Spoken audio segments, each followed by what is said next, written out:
Okay, good morning. Welcome to my educational channel. ఈ ఛానల్లో మీకు చాలా ముఖ్యమైన కరెంట్ అఫైర్స్, కెరీర్ గైడెన్స్, ఉద్యోగ సమాచారం ఈ వివరాలన్నీ అందిస్తున్నాను. Subscribe this channel.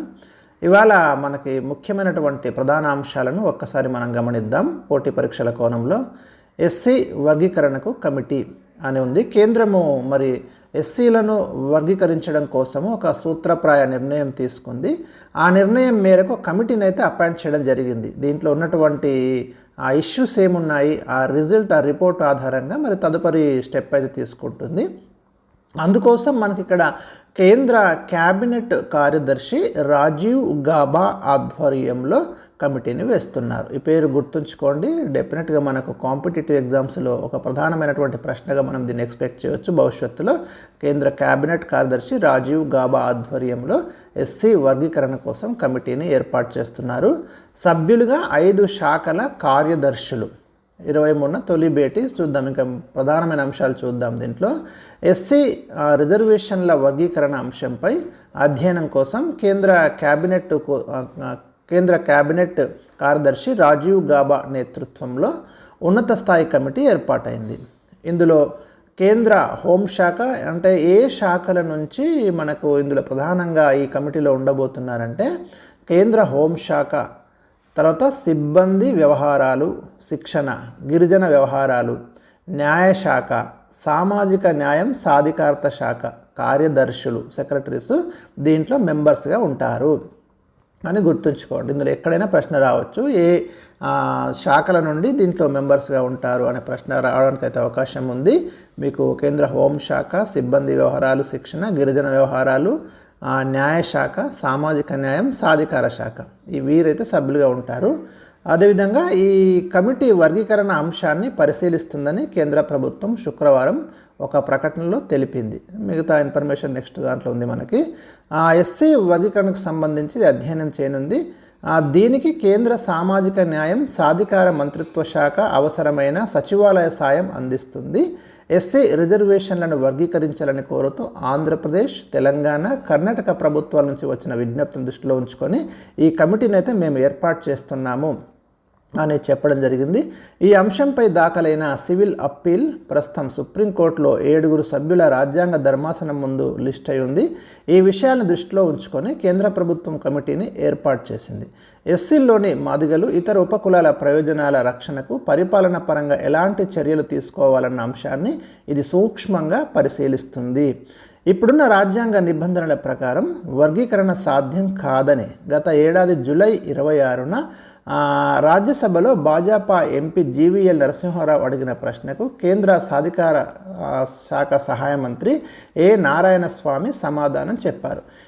ఈ అంశంపై అధ్యయనం కోసం ఏర్పాటు చేసిన justice Usha Mehra commission scheduled కులాలను వర్గీకరించి వారికి రిజర్వేషన్లు పంచి ఇవ్వడానికి రాజ్యాంగంలోని ఆర్టికల్ 341ని సవరించాలని సిఫార్సు చేసినట్లు సమాచారం. ఇక్కడ మనకు కీలకమైనటువంటి అంశం ఉందండి. ఈ అంశానికి సంబంధించి justice Usha Mehra commission scheduled కులాలను వర్గీకరించి వారికి రిజర్వేషన్లు పంచి ఇవ్వడానికి రాజ్యాంగంలోని ఆర్టికల్ 341ని 341 అయితే సవరించాలని మరి ఉషా మెహ్రా కమిషన్ సిఫార్సు చేయడం జరిగింది. సిఫార్సులపై రాష్ట్రాలు, కేంద్రపాలిత ప్రాంతాల అభిప్రాయాలను కోరగా ఇప్పటి వరకు 20 రాష్ట్రాలు, 2 కేంద్రపాలిత ప్రాంతాలు స్పందించినట్లు వెల్లడించారు. 7 రాష్ట్రాలు వర్గీకరణకు అనుకూలత వ్యక్తం చేయగా 13 రాష్ట్రాలు, 1 కేంద్రపాలిత ప్రాంతం వ్యతిరేకించాయని తెలిపారు.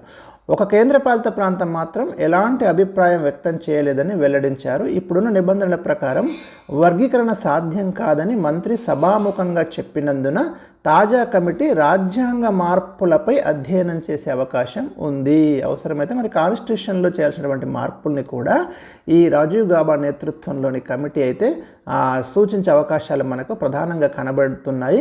ఎందుకు అంటే రాజ్యాంగపరమైన అటువంటి అవరోధాలు ఇందులో ఉన్నాయి, వర్గీకరణ సంబంధించి ఉన్నాయి కాబట్టి కొంత కూలంకషంగా సూక్ష్మంగా అధ్యయనం చేసి ఏ ఆర్టికల్ సవరించాలి, ఏ విధంగా ముందుకెళ్ళాలి అనే దాని మీదనే ప్రధానంగా రిపోర్ట్ అడిగినట్టు మనకి ఇక్కడ అర్థమవుతుంది. నెక్స్ట్ ఇంకొక అంశం మనకు సైన్స్ విభాగం నుంచి ఉంది. లద్దాఖ్ ప్రాంతానికి దక్షిణాసియా నుంచి వలసలు అని మనకి ఇక్కడ కనబడుతుంది. లద్దాఖ్ ఇప్పుడు కేంద్రపాలిత ప్రాంతం అండి. జమ్మూ కాశ్మీర్ని మనము రెండుగా విభజించినాము, ఒకటి జమ్మూ కాశ్మీర్ అండ్ లద్దాఖ్. ఈ లద్దాఖ్ వచ్చినటువంటి ప్రజలు ఎవరైతే ఉన్నారో ఇప్పుడు లద్దాఖ్లో, వీరంతా కూడా సౌత్ ఏషియా నుంచి మైగ్రేట్ అయ్యారు అని సిసిఎంబి తన పరిశోధనల్లో తేల్చడం జరిగింది. CCMB centre for cellular and molecular biology, ఇది మన హైదరాబాద్లోనే ఉంది. వీరు ఈ జెనెటిక్ రీసెర్చ్ చాలా చేస్తారు.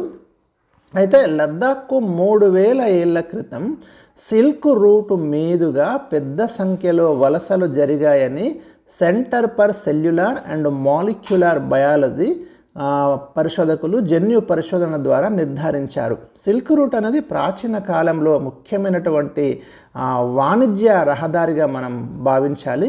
ఆ సిల్క్ రూట్ మీదుగానే ఇక్కడికి చాలా మైగ్రేషన్ జరిగాయి. కాంస్య యుగం నుంచి జనాభా మార్పులు పరివర్తనలతో సమకాలీన యురేషియన్లతో సంబంధాలు ఉన్నట్లు చెబుతున్నప్పటికీ దానికి సంబంధించి శాస్త్రీయమైనటువంటి ఆధారాలు అయితే లేవు.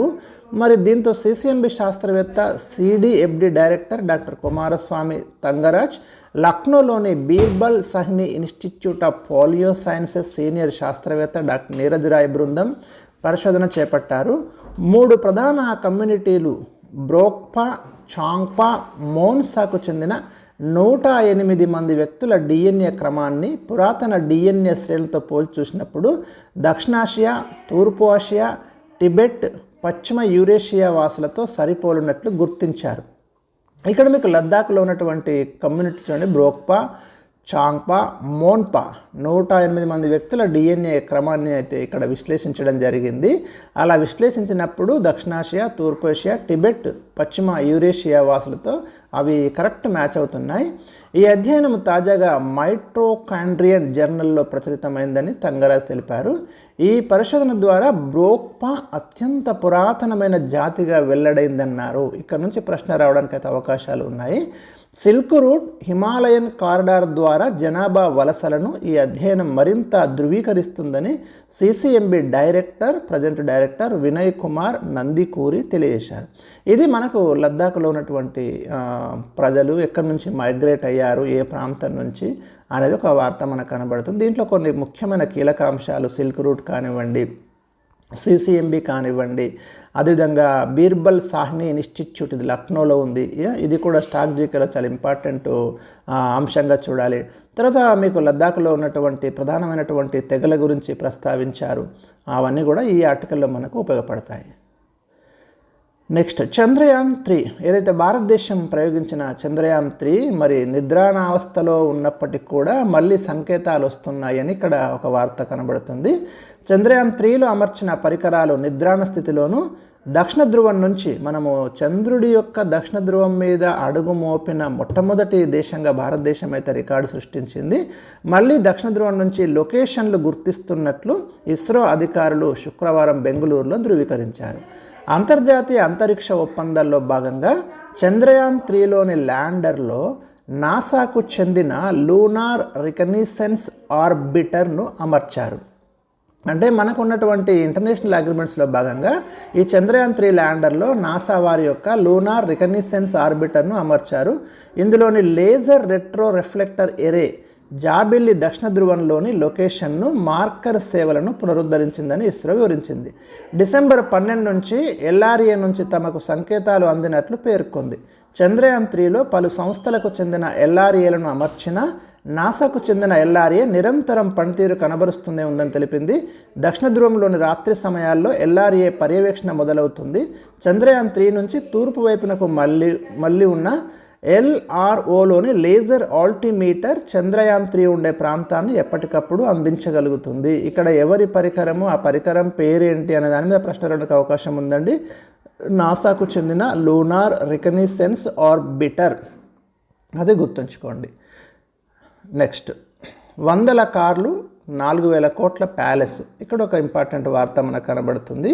యునైటెడ్ అరబ్ ఎమిరేట్స్ రాజకుటుంబం రాజసమని 100ల్లో కార్లు, 18 ప్రైవేటు విమానాలు, 1000 కోట్ల రూపాయల విలువైన భవంతి, ఈ సంపద యుఏఈ అధ్యక్షుడు Sheikh Mohammed bin Zayed Al Nahyan రాజకుటుంబం సొంతం. పేరు గుర్తుంచుకోండి, అడగడానికి అవకాశాలు ఉంటాయి.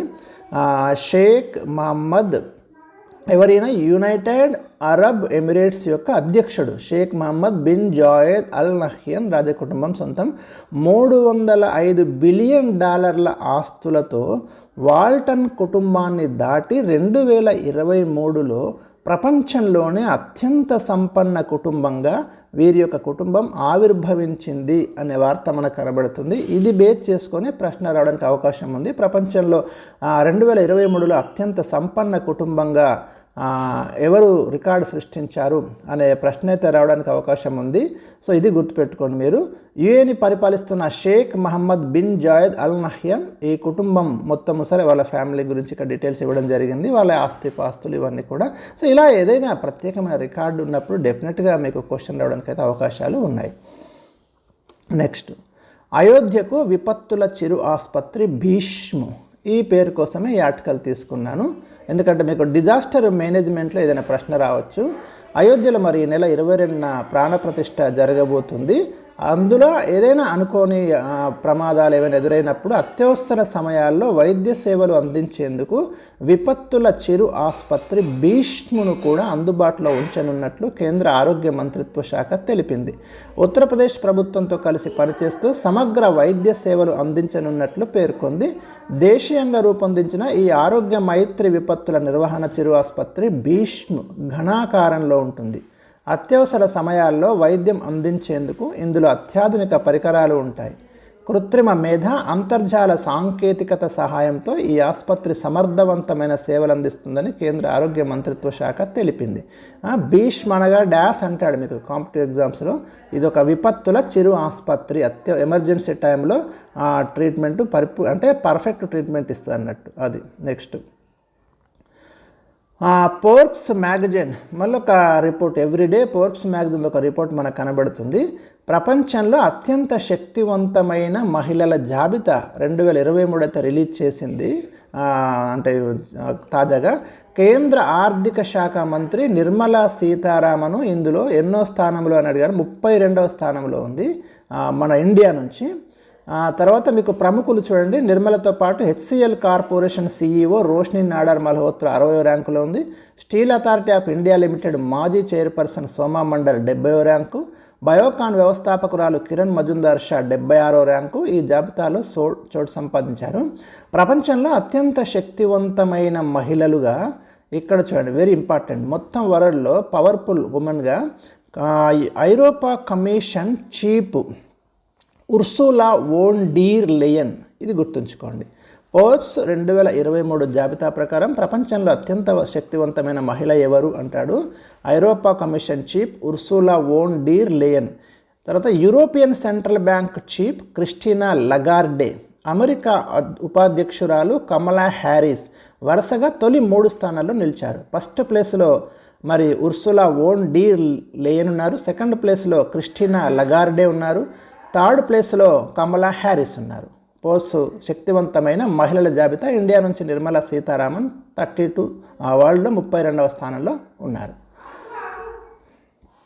నెక్స్ట్, ఇంకొక ప్రధానమైనటువంటి వార్త, ఇది ఆంధ్రప్రదేశ్ నుంచి నిన్న మనకి ఒక ముఖ్యమైనటువంటి వార్త ఏంటిదంటే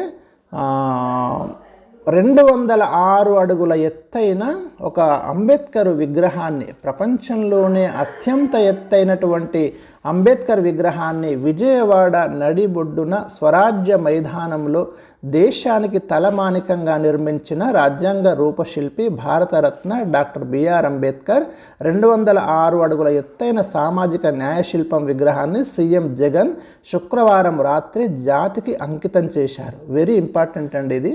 మరి చాలా 206 అడుగుల ఎత్తు అంటే మామూలు విషయం కాదు.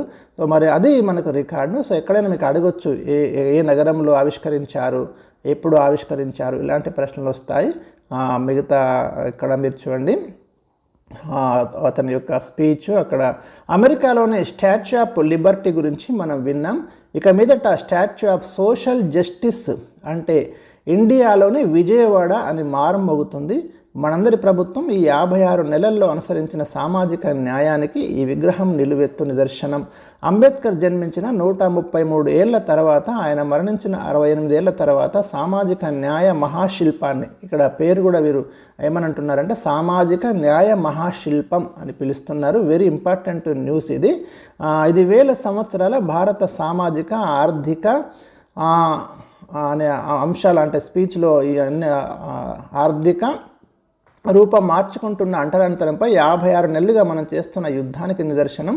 సామాజిక న్యాయం మనం చేస్తున్న సామాజిక ఆర్థిక రాజకీయ యుద్ధాన్ని నిలువెత్తు నిదర్శనంగా అంబేద్కర్ విగ్రహం ఎప్పటికీ కనిపిస్తుంది. ఇది దేశంలోనే కాదు ప్రపంచంలోనే అతిపెద్ద అంబేద్కర్ విగ్రహం అని చెప్పడానికి గర్వపడుతున్న 81 అడుగుల వేదిక మీద 125 అడుగుల మహావిగ్రహం మొత్తం 206 అడుగుల ఎత్తుతో ప్రతిష్ఠించిన ఆకాశమంతటి ఆ మహానుభావుడి వ్యక్తిత్వాన్ని అంతా గుర్తు చేసుకోవాలి అనే విషయాలను అయితే ఇక్కడ ప్రస్తావించడం జరిగింది, మీరు గుర్తుపెట్టుకోండి. నెక్స్ట్ టీఎస్పీఎస్సీకి సంబంధించిన వార్త. సరే, ఇది కరెంట్ అఫైర్స్లో కాకపోయినప్పటికీ కూడా లేటెస్ట్ అప్డేట్స్ చూస్తే మనము ఇక్కడ మొత్తం ఒక 600 అప్లికేషన్లు వచ్చినట్టు ఇక్కడ మనకు కనబడుతుంది వెలుగు దినపత్రికలో.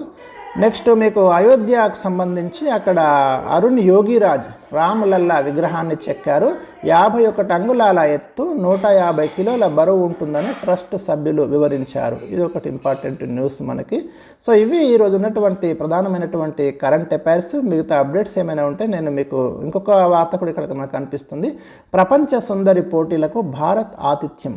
భారత్కు అరుదైన అవకాశం లభించింది. 71వ ప్రపంచ సుందరి పోటీలకు, మిస్ వరల్డ్ పోటీలకు మనమైతే ఇక్కడ ఆతిథ్యం ఇవ్వనున్నాము. ఫిబ్రవరి 18 నుంచి మార్చి 9 వరకు ఇవి ఢిల్లీలోని భారత్ మండపం, ముంబైలోని జియో వరల్డ్ కన్వెన్షన్ సెంటర్లో మిస్ వరల్డ్ పోటీలు నిర్వహించనున్నారు. ఫైనల్స్ అయితే ముంబైలో జరుగుతాయి. ఈ మేరకు Miss World organisation chairperson CEO Julia Morley అధికారిక ఎక్స్ వేదికగా వెల్లడించారు. తాజా నిర్ణయంతో 28 ఏళ్ల సుదీర్ఘ విరామం తర్వాత ప్రపంచ సుందరి పోటీలకు భారత్ వేదికగా నిలుస్తుంది. 71వ మిస్ వరల్డ్ పోటీలకి మనమైతే ఇక్కడ ఆతిథ్యం ఇవ్వబోతున్నాం. ఇదొకటి. తర్వాత ఈ విషయాలు మీకు ఆల్రెడీ నేను చెప్పాను ఇంతకుముందే, ఈ తర్వాత ఇస్తాను మీకు. దేశీయ తొలి హెపటైటిస్ ఏ టీకా ఆవిష్కరణ. దేశీయంగా అభివృద్ధి చేసిన తొలి హెపటైటిస్ ఏ టీకా హవిష్యూర్, ఇది గుర్తుంచుకోండి, వెరీ ఇంపార్టెంట్. హవిష్యూర్ను హైదరాబాద్కు చెందిన మీకు immunological limited Indian Immunologicals limited శుక్రవారం ఆవిష్కరించింది. క్లినికల్ పరీక్షల్లో ఈ టీకా సురక్షితం, సమర్థవంతమైనదిగా నిరూపితమైంది అని IIL MD ఆనంద్ కుమార్ తెలిపారు.